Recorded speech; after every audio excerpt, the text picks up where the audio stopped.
Roinn I gáiste Mhuire gan Smál I limnachaí. Déanach cúnta chuma gábh na náán is as a spidéalaí agus tá sí fi láthair ina caithearlach orm chosearige pleanála tangan sin é an ceann eagraíocht I go searige atá ag plé leis a pleanáil tanga. Agus bhhair atá an túrla agat inis.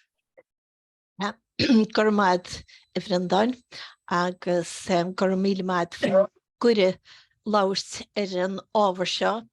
Ní múide go mé mór an nuíochta amsa go nó daoine atá géisteach le an seo ach tá iarachta dhéanana am Amanan no Roinne gonna ceistena óhainans le cuasaí éideachais a nasca leis an bróis pleanála tanga más féidir agus Roinne smuointe chun bhur láid agus Roinne moltaí I dhéanana gáréid. So an cé tá cur láir PowerPoint agraí nó réitaí am an seo just le iarachta dhéanana cuidú líb agus rudi cinnte bheith le léamh seachas bheith géisteach gan chaúid mar tera agus tosó me le céird feicear romsa iad riachtanis na Gaeltachta ó híomh na cantrachaí a chuineáil mar phobal ó Ghaeltachta agus an sin céchaí a nascan sin isteach le cuasaí éideachais. Agus is dóigh go bíad na bun riachtanis in éon phobal Gaeltachta ná go mbeadh pobl gníomhach go chaintúirí léithúla Gaeilge aber cad is spíle a Gaeltach chuir be ach pobl ina míon an Gaeilge chun cín nó mar ráha or lára ag a pobl sin agus le go mechaléide an caha adáid caintúirí léithúla gníomhacha Gaeilge a bheits pobl. So caafar Iar-Cheann a chothú iad bhfuil go chaintúirí léithúla Gaeilge nó caintúirí gníomhacha Gaeilge sa pobl na hain a chosint agus cur lob is dói freisin. Cur le líon na caintúirí léithúla Gaeilge, so rud a chéaling go gafar deisinaí a chrathú lob sin leis an Gaeilge a úsáid. So ceann eile go mórreachtana sé na Gaeltachtaí ná go mbeadh teaghlaí an a úsáidans Gaeilge mar ná or lára chumá céanna. So stoi gur mete Harbheith tábhachtach an sin go mbeadh teaghlaí gáspreaga le Gaeilge a labhairt sa síomh cluinne go háirit. Ní leor a bheith súil go gcuide rudda cíns nó bailcha cíns eile tímó go teach go gcuidir siad an Gaeilge fáil gon chláán bíon rathahád níos fearr chúrsa bheochtanga mátá an tanga rá úsáid leicteala. So bheite Harbheith tábhachtach a síomh Gaeltachta sin go mbeadh éiread talaí agus is féidir a labhairt na Gaeilge sa síomh teaghlaí ag a tealach sa Smál. Tá sé tábhacht freisin in sin go mbeadh an Gaeilge mar rá or lára sa gúrsannacht sa gentar chumá céanna agus go dticiach na gasúid ó na tealaí sin nach rud eisceatú nach rud le tátarlaí sa Máile a capsiúd atá san Gaeilge ach go bhfuil sé le fáil tímó an tealach chumá céanna.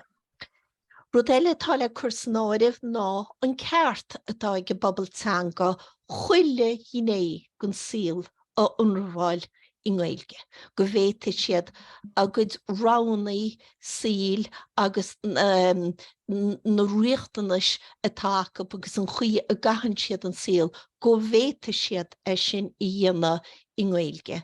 Go mbeidh na deisinaí acu a chuile dhéné gon síl Cuma bhfuil siad ag I siopán nó bhfuil siad a gael ag I leabhar le náitiúil nó bhfuil siad a freastal ar an ónad sláinte nó hebrí céan gá atá acu taobh mó gon teach go mbeidh siad an freastal ar an ngá sin trí Gaeilge.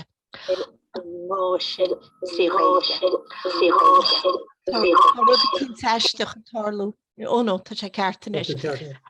Cohín se sin ar nuí éileh Roinne cáilíthe I ngaireamach éagsúla a bheith ar fáil atá ná freistal ar a bobbal I Gaeilge. Agus is dói freisin gné eile go riachtanas na Gaeltachta dar lumsa réchaí ná go bhhétaí an éonúlacht ó Gaeltachta agus a chur. Ina gan focail leis na pointí sin feicir romsa gur biniad na gnéthe a dhéimhnín Gaeltacht agus na gnéthe is táhachtaí agus an Gaeltacht á cothú agus á bhuanú is dói. Mar sin cé den cóhéics ina bhfuil muid a feimú ó híomh an éideachiste. Well, is dói go gafar ádáil go bhfuil muid I bobbal teanga bheascaithe agus go bhfuil na teaghlaí teanga bheascaithe. Agus catha nó fiús na Gaeltachtaí is láidre is ála atá an scéal.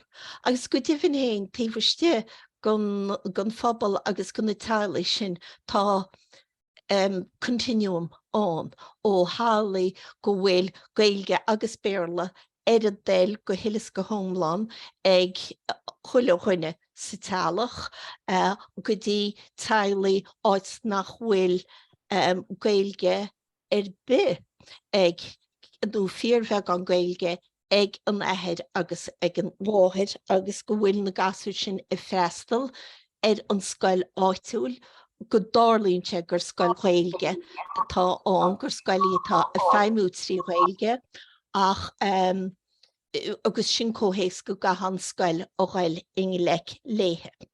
So sa cóhéics sin tá cúpla level scoile I gceist. Tá na seirbhísí luamhlíonta thar a bheith tábhachtach an is mar fíor bheith gan gasúid I mítar a tuairt ar a ghób nó a chahan an chéad chúpla bliain sula dain siad ag a scoil Smál le mama agus le déide. Go hundúil bíon gasúid a freistal beidir nualúna agus ina dhéisin réamhscoilenaí sulmáhain siad a raibh go dtí suíomh na bunscoile. Agus go minic is suíomh bunscoile bíon seirbhísí iarbhunscoile I teastáil chomá céanna agus fáil go minic ar láthir na bunscoile. Tá cóhéics in sin tá an iarbhunscoil agus tá an tríú level a gceist. So má bhreanaí muid nó riachtanis agus céird cuide go na ceistanaí ratha a bhhainans le chuile cheann go na heicmí sin. Má bhreanaí muid dús mar thumpla ina seirbhísí luamhlíonta. Is undúil gur seirbhísí seo a bhíons á gur fáil bhón neamhsplách agus go minic bhealach príomháideach gur agras príomháideach a bhíons á sholáthar sin. Agus braithinte ó Ghaeltacht ó cheantar go ceantar cin chuí a dárlínte sin. Áite chuáid ins na Gaeltachtaí bíon nuonraí agus gur nuonraí ó bháin a bhíons fáilanta agus go minic bíon na nuonraí sin a gabhad a ggóir le cór nuonraí na Gaeltachta. Ach go minic freisin is seirbhísí cúram leanaí nó ionad cúram leanaí a bhíons fáil. Cuide go sin gá riocht ag agris pobail ach go mion minic is cólachtaí éonaracha iad cuide go feimú san na phobail ach gur agras brabúsacha tá iontub. Cuide go a bhíons feimú gan éon chóhéics eile acab ach gur le únéirí áirid na seirbhísí sin.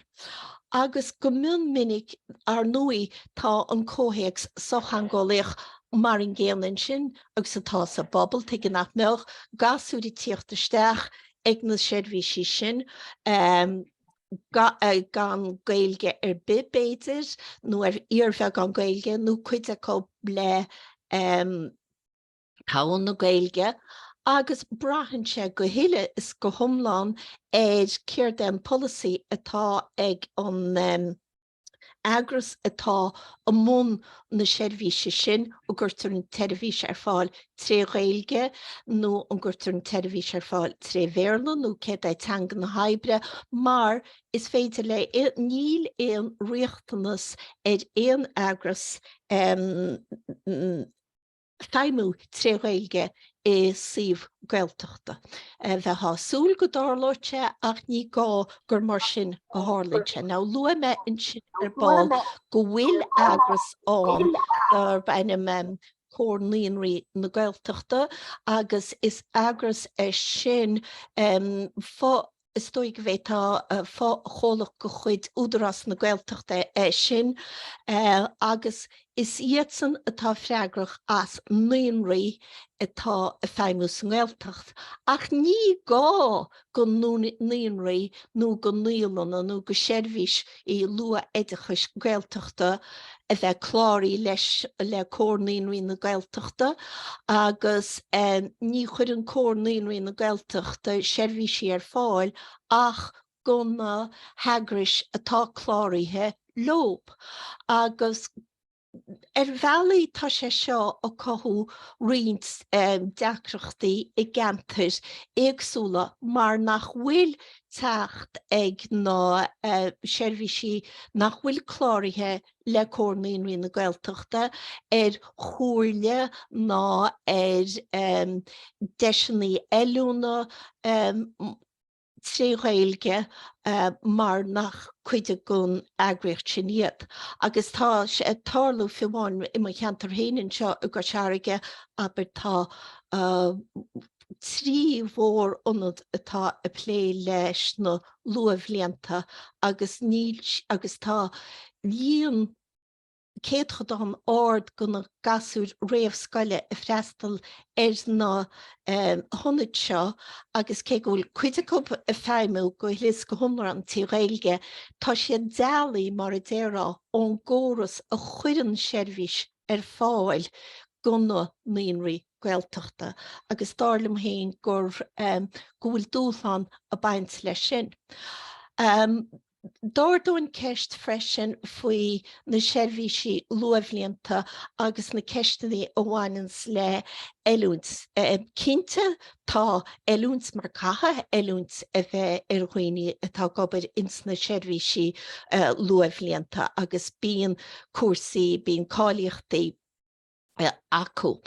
Ach ó híomh a bheith gobar is sif Gaeltachta Fíor bheith gan daoine a bhaineann na cáilíochtaí seo amach a bhaineann na cáilíochtaí seo amach tré Gaeilge. Agus fiú na daoine agus in sin is tré Bhéarla tá na cáilíochtaí á maint amach ag an gcuide smó acu mar go bine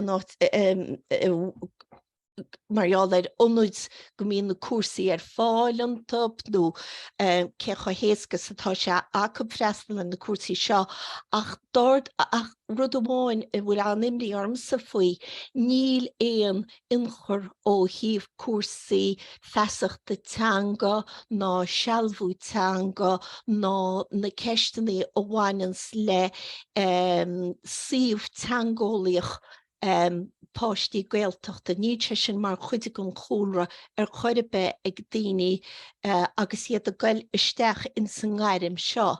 Agus bheine mála go mbeidte sin mar chuide gon orbert gharimúil I détaí a chuid fáil go Roinne atá a gobar ins na seirbhísí luamhblianta seo go mbeadh de seacúb eilúnt á áil I gcúrsaí Chomaid a chuis sealbhún dar a teanga, feasach teanga go generálta na bun cheistanaí a bhhainans le umpertanga agus céan chuí I dain ráitanga a bhaim ar a bobbeltanga sílim gol géirá go dárloch a léhead sin ag an level sin go háirid agus ní ecim gol mór an deisinaí sin faoi láid agus dar nui an cheisthmór rialte gohhainins leis na seirí sí luamhlíonta ná nach bhfuil na cunir chairime atá angan na daoine tá gobert na seirí sí luamhlíonta seo nach bhfuil sé tarintach ar bhealach a betá an pá an íseal agus bíon Eiritin éileh Eiritin skillannaí agus gan deisinaí ag daoine forbert I dhéan Européim go minic bíon daoine a fágáil na seirbhíse héis achar an ghear so níl mór an leanú na chuis I gceistin sin. Tá híomh phobal teangade tá go leor dúláine in sin sna luamhlíonta. In sin ra lín gotí an bhunscoil agus dar nui ní nuíochta beghríbse go bhfuil an polasaí éidechas Gaeltachta a feimú inis in bhunscoil go is mó go bhunscoil ní Gaeltachta na tíre agus go bhfuil an chuid is mó acu páirteach sa scéim ahantais Gaeltachta. Pá éanad Gaeltachta tífiste gon Roinn éidechas a plé leis seo ach go dtíobhann héin tá cinint go bhfuil na daoine an sin gobert go crua agus go dtí go seach ach ní an Eiritin ó chuala well na costí pleanálatanga mar humpla ón éanad sin cé go bhfuil muid an ainm a bheith a gobert a ggóir leis na scoileannaí ach tá ban nua Lisa levis imi amon an éanad sin inis le cúpla seachtain na nuas agus tá dúil go sí breis agus riint leagan dianta ar ghfuil go sí Lisa agus sa méidir gur ban I Lisa gur ban Ghaeltachtaí héin agus go bhfuil si ina cúnaí I gantar Gaeltachta agus atógáil clunne I síomh Gaeltachta tá mé cinnte go dacó na léarga sin atá eiceise ar síl na Gaeltachta go dacó sé lé agus I amon an éanad sin. A dar nui mar a sólghríb sé an tom éidechas go sa géad ráh líon an fearbhun principal a bhhaineann leis an polasaí éidechas Gaeltachta sa síomh Gaeltachta agus cé go dtí muid céir de spríle tomaidechas tá go leor ahris féidir agus aspa ólais Roinne faoi céirt go díreach sprí leis an tomaidechas agus tá sé gealta ó hús an polasaí seo go gurí ólas fáil faoin tomaidechas faoi bhuntáistí an tomaidechas an chúis leis an tomaidechas agus an taithí idirnáisiúnta bhaineann leis an tomaidechas go gurí sin fáil go hisismóirí ach Céirt am héin nach bhfuil sé béidir choláidir fós agus is ceart go a bheith ach deirtar lom go nach fada go mbeidh feachtas náisiúnta bon leis díú go háirid hailigh bhfuil gasú Jacobs na bon rangannaí go méithir I díú sin mar chuide go achtas atá ag Gael éidechas agus tar nua ardíonn sé sin an cheist faoi cá bhfuil nó tacaíochtaí fáil go na scoileannaí atá géire a bheith plé leis an polasaí éidechas Gaeltachta san scéim ahantais. Tá Gael éidechas dar nua an gur ceann agrích go chuid oras na Gaeilge agus tá bers fostaí go sunrach acu sin trónaí ó rudaí spegi níochnéile agus iad a gobar go dtíon díograseach ach ní leán achan bheirt Jacob. Tá in sin bers effigeach timanta go chósaí Gaeltachta ag cág ach cuimhnigí nach chunan gur cuide gon Roinn éidechas atá a gceist le cág agus is a plé le forbert acuiní agus policies mar sin de smóvíns siad san tá bert effigeach go bhfuil Bhí bert efig a chacab tá duine bháin fí láthir mí a leis MacDonacha agus tá an dara duine gá arcú acu fí láthir. Agus bíon an takeíochtaí águr fáil ag nó hagra sin gona scoileannaí agus gona pobl scoileannaí ach go phobal na scoileannaí ach tá siad gán acuiní déana go háirid le tuairt faoin méid atá le déana. Ná rud eile a luain atá well a cheart a bheith har a bheith teirifach gona scoileannaí ná scéim na gúntóirí teanga. Agus is an scéim seo cháidíre áit go mííon caintear lífa Gaeilge fáil go an scoile le taú leis le úsáid na Gaeilge sna scoileannaí. Ach an deacrucht mhór an bhainans leis céim na gúntóirí teanga ná go mín se andearnach sa mbliain scoile faoin am go dosín an scéim seo, a bud tá saine leog go dosín an bhliain scoile ag tús meán an uvaid. Ach níl an scéim seo ach díreach á chur a bhaim in san scoilnaí fí láid mar ná faoin siarigid fáil go bhainteras a réan an scéim ar san rion na Gaeltachta. Agus críochnaíon an scéim in sin I mí bealtaine mar nach bhfuil a dáirid takeíochtaí fáil. So feiceann go gafar fíor ehrenú dhéanaar sin níor bhleor go scéim na cúndóirí teanga tosaí tús bhean an óvid nuair a hagan na gasúid isteach sa scoil nó eis ag scoil agus nar chear go mehí a fannacht go dtí gomach le an chéad téarm a hart faoin am go gúirtear tús leis. Chomá leis sin féinne rá agus tá gairí an bháil leis céim na gúntóirí teanga bíon daoine anmhaithir fáil ach níl aon deisinaí ag na cúntóirí sin eilúnt sa chuir Européin nó eilúnt bhreise a chuir Européin mar níl aon chósaí fáil go chúntóirí teanga. Tá siad tá tálinn go mbíonn daoine chomá fáil ach tá siad san bra chomhaibbriú agus seoid ó phríomhheidí agus ó na múintóirí ranga. Nis tá bei mé dreifúlumm tá an scéim seo bethe teanga ag Gaeilgeachas agus bhláinn chuoib cuairte thuirtéir mar tá go leor takeíochtaí le feiceáil in sin faoi céad a bheith chatáistáil in éon scoil agus féidir péin cuairt a thuirt sin.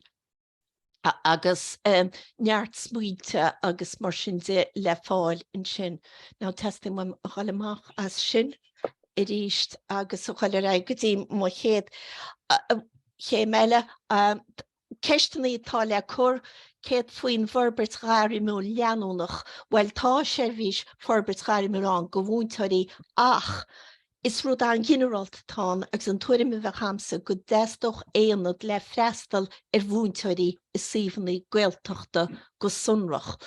Bheinn gáardú ceisteannaí freisin ó híomh na bunscoile agus ó híomh oideachas Gaeltachta céirt faoin oideachas tosaigh go bhúntóirí. Tá céim díri múna tre Gaeilge a Coláiste Marino ach an chuid is mó gan daoine a hains le bun bhúntóireacht is ins na Coláiste bhíonn siad agus céhvéid go a cuirtear ina láthir siúd faoin polasaí oideachas Gaeltachta sin ceiste chuireann. Céirt faoin oideachas leanúnach a dús gairime le taú le bunmhúntóirí atá is síomhannaí bunscoile Gaeilge.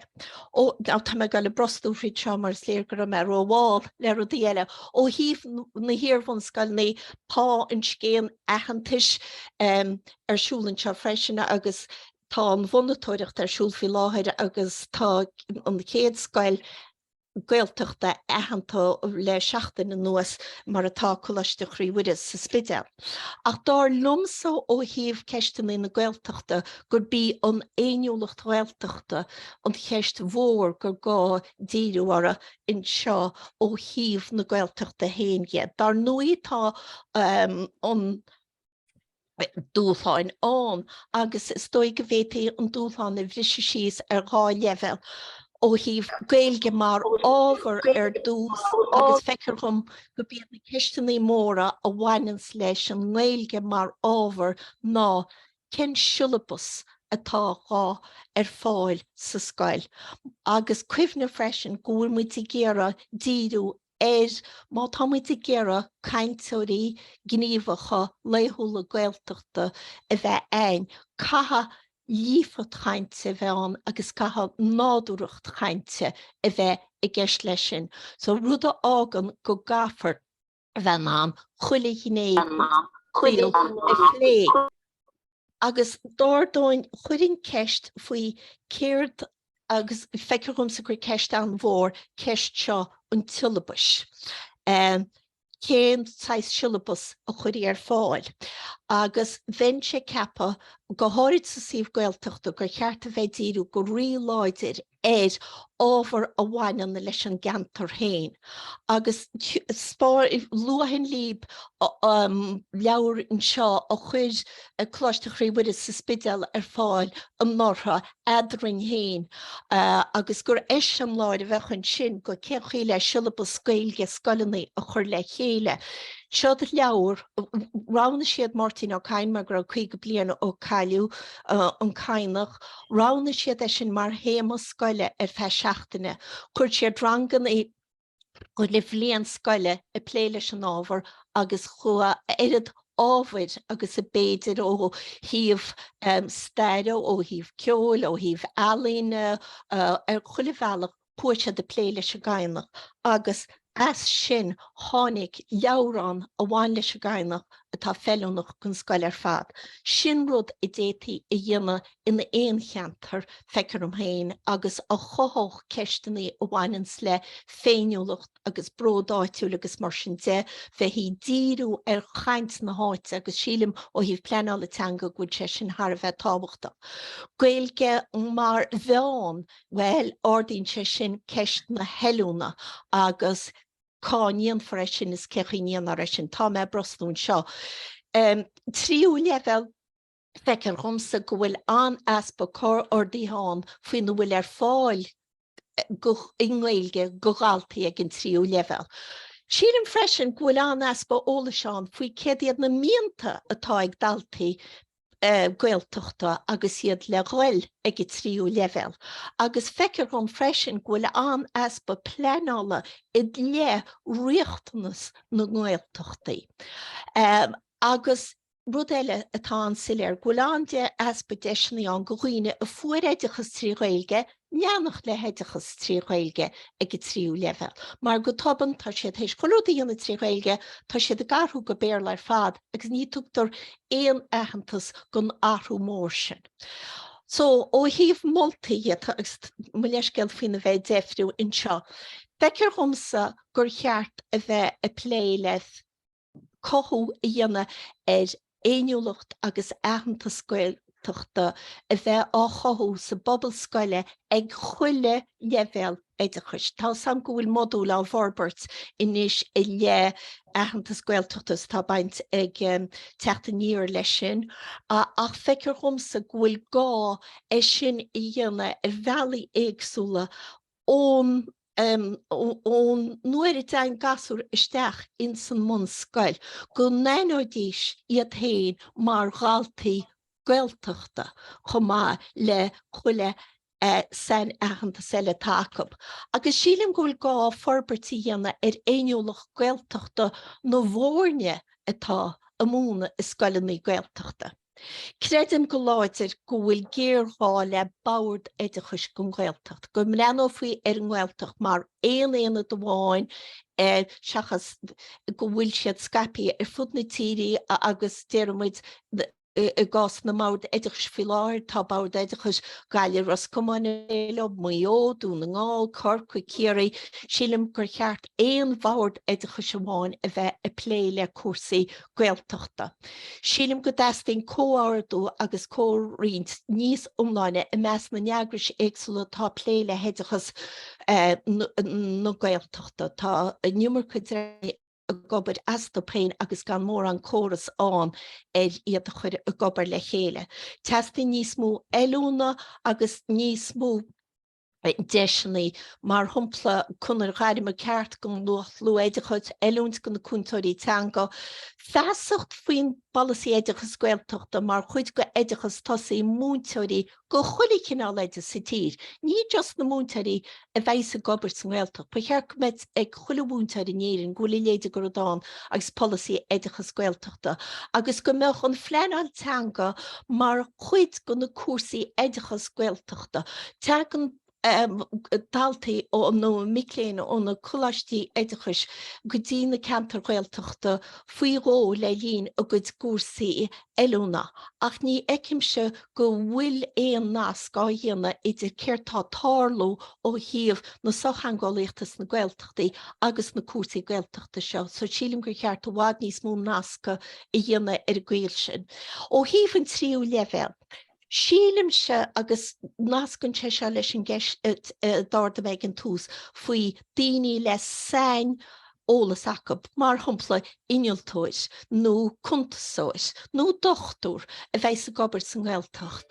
Go meachchas acab céan chuí a bhaimín cuasaí teangas na Gaeltachta, agus go meach an folklóir acab le déile le na bobal, agus an taobh sin bhainse an mála go meach modúil sochangólaíochta agus modúil soáin hanga a bheith fáil go bhicléin a chuile chéim léin, go rud é sin I détadí sé dhéanatíomh ste há géim, agus go bhétá chuile chuine cuma céirta a bhfuil siad déana eiltireachta nó leis nó